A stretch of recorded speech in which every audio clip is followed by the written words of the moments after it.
سورہ 8 الانفال مال غنیمت۔ شروع اللہ کے نام سے جو سب پر مہربان ہے، بہت مہربان ہے۔ اے پیغمبر، لوگ تم سے مال غنیمت کے بارے میں پوچھتے ہیں، کہہ دو کہ مال غنیمت کے بارے میں فیصلے کا اختیار اللہ اور رسول کو حاصل ہے، لہٰذا تم اللہ سے ڈرو اور آپس کے تعلقات درست کر لو اور اللہ اور اس کے رسول کی اطاعت کرو اگر تم واقع مومن ہو۔ مومن تو وہ لوگ ہیں کہ جب ان کے سامنے اللہ کا ذکر ہوتا ہے تو ان کے دل ڈر جاتے ہیں، اور جب ان کے سامنے اس کی آیتیں پڑھی جاتی ہیں تو وہ آیتیں ان کے ایمان کو اور ترقی دیتی ہیں، اور وہ اپنے پروردگار پر بھروسہ کرتے ہیں۔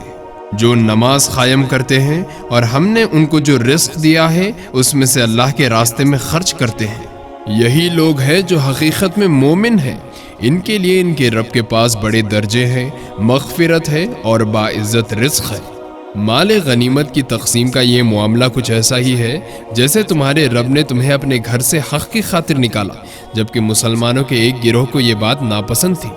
وہ تم سے حق کے معاملے میں اس کے واضح ہو جانے کے باوجود اس طرح بحث کر رہے تھے جیسے ان کو موت کی طرف ہانکا کر لے جایا جا رہا ہو اور وہ اسے آنکھوں سے دیکھ رہے ہوں۔ اور وہ وقت یاد کرو جب اللہ تم سے یہ وعدہ کر رہا تھا کہ دو گروہ میں سے کوئی ایک تمہارا ہوگا، اور تمہاری خواہش تھی کہ جس گروہ میں خطرے کا کوئی کانٹا نہیں تھا وہ تمہیں ملے، اور اللہ یہ چاہتا تھا کہ اپنے احکام سے حق کو حق کر دکھائے اور کافروں کی جڑ کاٹ ڈالے، تاکہ حق کا حق ہونا اور باطل کا باطل ہونا ثابت کر دے، چاہے مجرم لوگوں کو یہ بات کتنی ناگوار ہو۔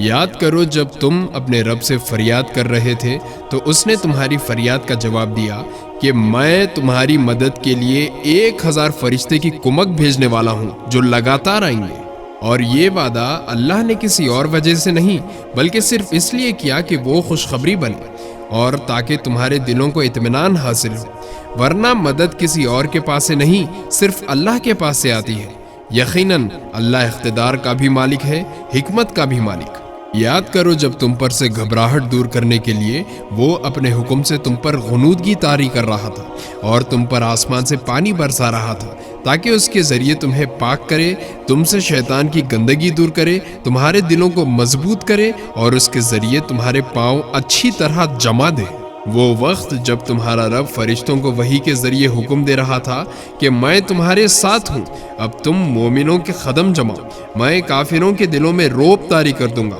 پھر تم گردنوں کے اوپر وار کرو اور ان کی انگلیوں کے ہر جوڑ پر ضرب لگاؤ۔ یہ اس لیے کہ انہوں نے اللہ اور اس کے رسول سے دشمنی مول لی ہے، اور اگر کوئی شخص اللہ اور اس کے رسول سے دشمنی مول لیتا ہے تو یقیناً اللہ کا عذاب بڑا سخت ہے۔ یہ سب تو اب چکھ لو۔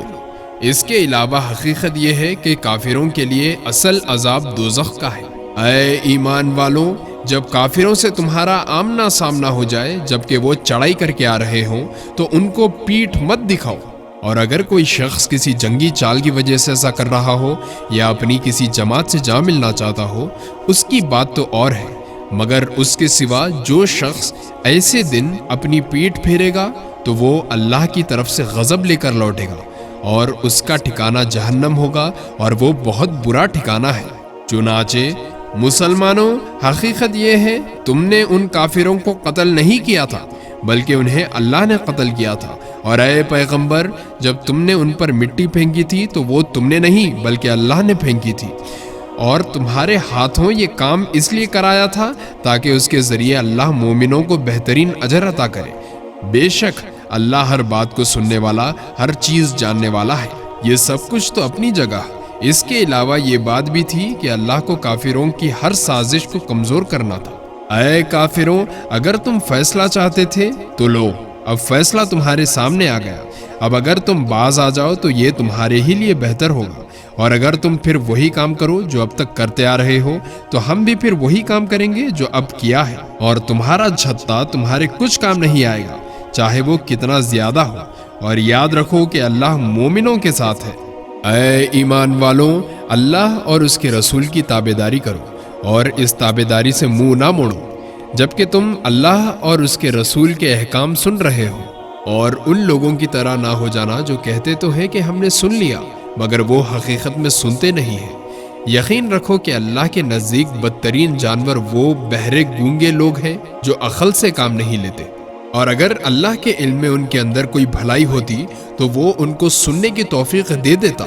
لیکن اب اگر ان کو سننے کی توفیق دے بھی دے تو وہ منہ موڑ کر بھاگ جائیں گے۔ اے ایمان والوں، اللہ اور اس کے رسول کی دعوت قبول کرو جب رسول تمہیں اس بات کی طرف بلائے جو تمہیں زندگی بخشنے والی ہے، اور یہ بات جان رکھو کہ اللہ انسان اور اس کے دل کے درمیان عاد بن جاتا ہے، اور یہ کہ تم سب کو اس کی طرف اکٹھا کر کے لے جایا جائے گا۔ اور ڈرو اس وبال سے جو تم میں سے صرف ان لوگوں پر نہیں پڑے گا جنہوں نے ظلم کیا ہوگا، اور جان رکھو کہ اللہ کا عذاب بڑا سخت ہے۔